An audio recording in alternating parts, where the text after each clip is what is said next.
Hi guys, so today I'm going to be showing you some tips on how to make an animatic. Animatics, plural, we want to make many. Actually, this is a combination of some tips and a tablet review. Artisul was very kind and sent me the D16 Proto review, so that's going to come halfway to the end of the video.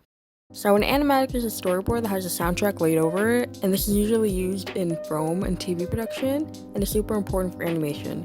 For this video, I'm going to give some tips as well as watching my first animatic from 2017 and critiquing a little, because I have done more than I have here. I've done more boards than I have here, so I have learned like a little bit about it. My credentials are that I'm going to be receiving my bachelor's in fine arts with a concentration in animation in about a year, but also know that I don't know everything about boards. I'm still a student and still mostly learning on my own while using the internet, so we're all in a similar boat. People who know boards or are professionals feel free to correct me or just give some advice too. I just want all this information out there to be accessible.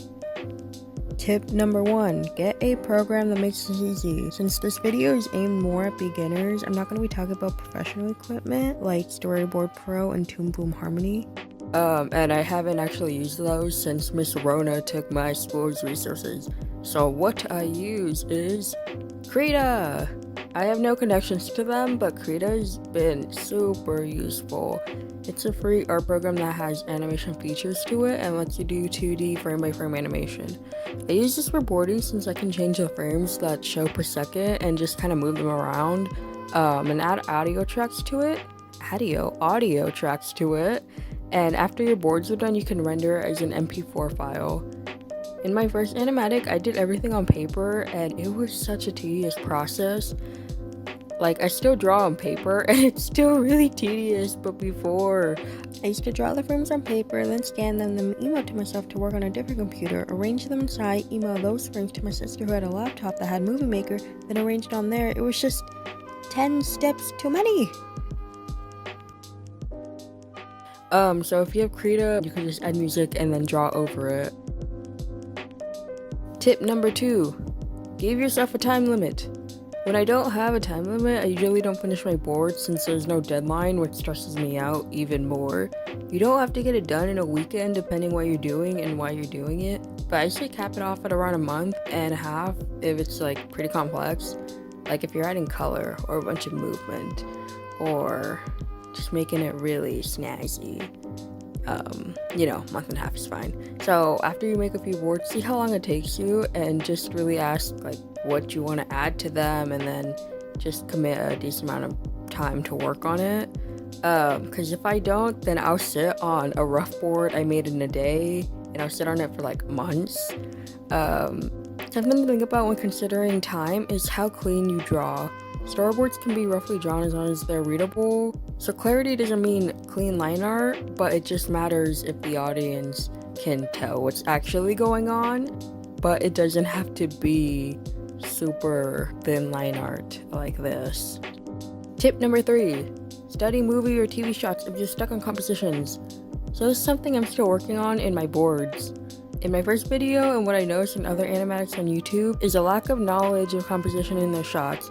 And I think this is more because like a lot of you are really young, and so maybe you haven't seen that many movies or don't really know how to study shots, and that's totally fine. But just be aware, or this is what I've become more aware of as I'm like in school working. So in my videos, I used to have a lot of neutral half-body headshots, and this can really make your video kind of stagnant and boring. And for me, I had an elaborate vision of like how I wanted things to play out, but I didn't know how to fix it. And then one of my mentors told me, start studying film, start copying the shots, start placing characters in different, compositions. And composition can include the background, the characters, props of the angle, and where the characters are placed. Move all these elements around and learn shot names, which I can make another video about since that's a long topic, but there's already a bunch of useful videos on YouTube. Alright, tip number 4, get to know your characters. Even though the characters are drawn, treat them like living people. Treat them like they have a soul and they actually want these goals.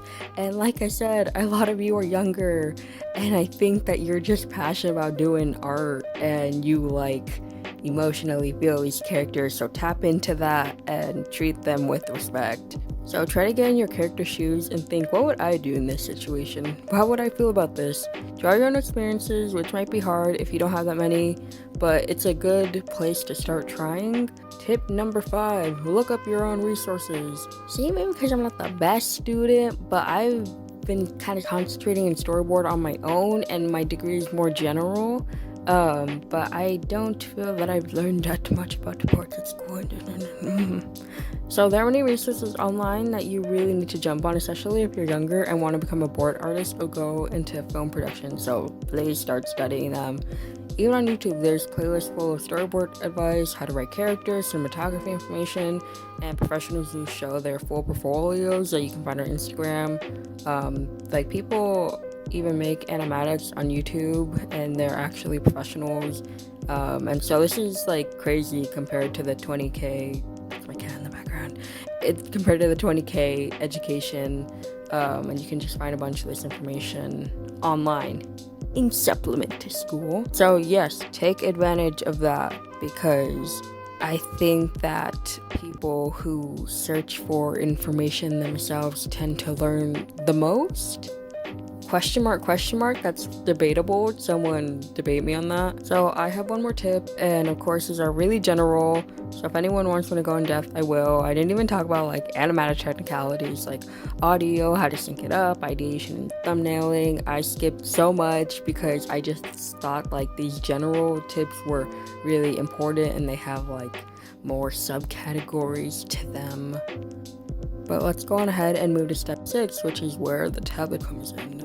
So tip number 6, work with good materials. By working with good materials, I also mean work with what you have. If you can't afford more expensive things, if all you have is paper and pencil and phone, then like have at it, go have fun. Maybe you can make a Snow White-esque board, but if you look in the market for a tablet, maybe you can look into the D16 Pro tablet. Thank you, Artisul, again for sending me this free item. I'm excited to see how it works, especially the screen one, since I like them.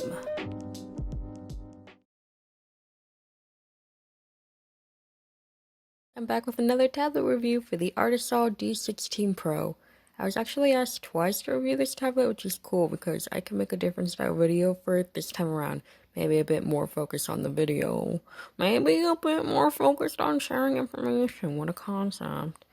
And just for promotional reasons, this is a disclaimer to say I'm not sponsored by Artisul, but I was sent this tablet for free in PR and to review it. Going based off the physical features, this tablet is pretty big, and boy do I like a big tablet. It's 15.6 inches, which leaves you with a lot of work room without you fighting to draw in a small square and avoid hand cramps. I've drawn both on small screenless tablets and Gaomon's 22.5 PD 2200 in this last few months, and 15.6 inches is a perfect in-between size where you'll be forced to clean your desk to make a space, but not entirely devote the whole thing like a shrine to this one tablet. It's thin and lightweight to make repositioning and connecting it easier too.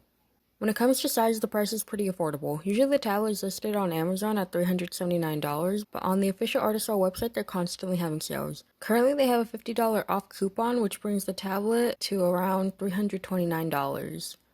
So this tablet comes with a display monitor, a set of cables, USB power adapter, pen and case, 10 replacement nibs, microfiber cleaning cloth, artist gloves, stand and instruction guide. Doing a review before this with a smaller non-screen tablet honestly made me feel more grateful for aspects of the screen, which includes the stand and the matte finish. The stand lets you lower and raise the height to your desired degree up to 60, and it feels sturdy. It doesn't move at all when I was drawing and doesn't seem to be built out of cheap plastic. I also enjoy how it latches here to avoid opening when not in use. So for the cables, remember, you need an HDMI on your port. I'm sometimes not the smoothest, so when I first used the tablet I was like, bruh. This HDMI doesn't read my port, bruh. What am I gonna do? And 10 minutes later, I was still lost on it until I realized I can connect it here. However, if I didn't have a main PC and just worked solely on my Surface Pro 6, I would have had to buy a power adapter or something. As for the other cables, I learned something cool, y'all. When my HDMI was able to connect to the tower, there's also the power cords to plug in. Legit, my family hoards cords, so I had this mess right here and had no room to plug the power in. But watch this. Yeah, This thing can run without being directly plugged into a wall. It can work just fine, just plugged into the HDMI, which I read while searching the tablet online. Has me questioning why we need the power cable then, but I'm not curious enough to research that. Thanks, Papa, for finding me this extra power cord that I did not need 5 minutes later.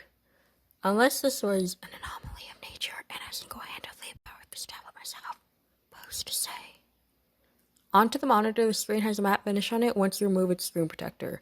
I didn't notice any air bubbles on the surface, which is something I've started looking out for. The matte limitation prevents glare and protects you from not being blinded by reflected light into your eyes. What I noticed when drawing on the screen right away is that it feels like paper with its subtle texturing, which I sometimes prefer over digitally drawing. The screen isn't slick like glass, but it catches your pen in a good way that doesn't prevent holdups. Again, I did have issues with this pen wherein the build felt kind of cheap, especially when compared to the sturdy high quality of the stand and the monitor. The pen was just too light for me. This time around it didn't rattle when I shook it, so that might have just been an individual manufacturing error last time. However, maybe it's the texture of this pen plastic itself that makes it feel cheap, because a light pen isn't bad. Some people prefer heavier and some people prefer lighter, so this size is just preference, that if they maybe switched out the material or compacted the pen size to get rid of the slight hollowness inside, it would be much better in my opinion. Pros of this pen, however, is that it doesn't need a battery or a charging stand to work.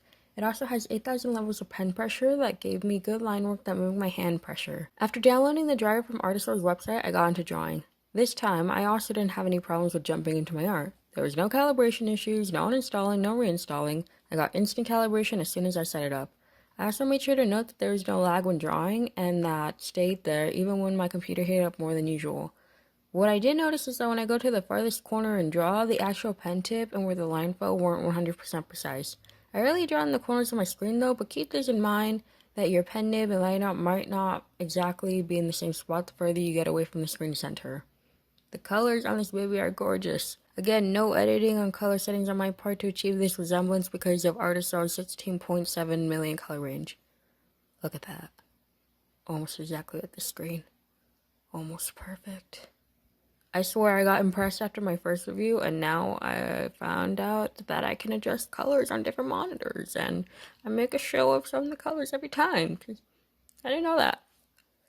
There are 8 hotkeys placed on the left in a dial, but the 8th hotkey is used to just change the dial's colors, and the dial is customizable and rotates when you spin on it and turns green and blue. For both the dial and hotkeys, you have the choice to zoom in, zoom out, and control the size of your pen. The default keys are the options to drag the canvas, eyedrop colors, and erase. These hotkeys are great when you need to quickly change something, and I found they're in an accessible position for my hand to maneuver them. So I already said it before, but my biggest and almost only issue with this tablet is that it has a weird driver. It's very simple and has just 4 tabs. This time I didn't have calibration and pen issues, so it didn't matter if I could manually adjust the pen pressure, but that doesn't mean I'll never have them. I watched other review videos and a lot of people comment on the driver or how we can't adjust the pen pressure curve, so if that's something you focus on, keep that in mind.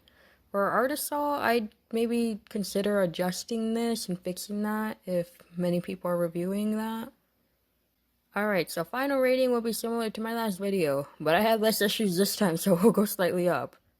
I will give it a 4.45, since it would have been a 4.5 if I just reviewed it alone, but know that other small issues can come up depending on what individual tablet you get, so it gets that in between, 4.45.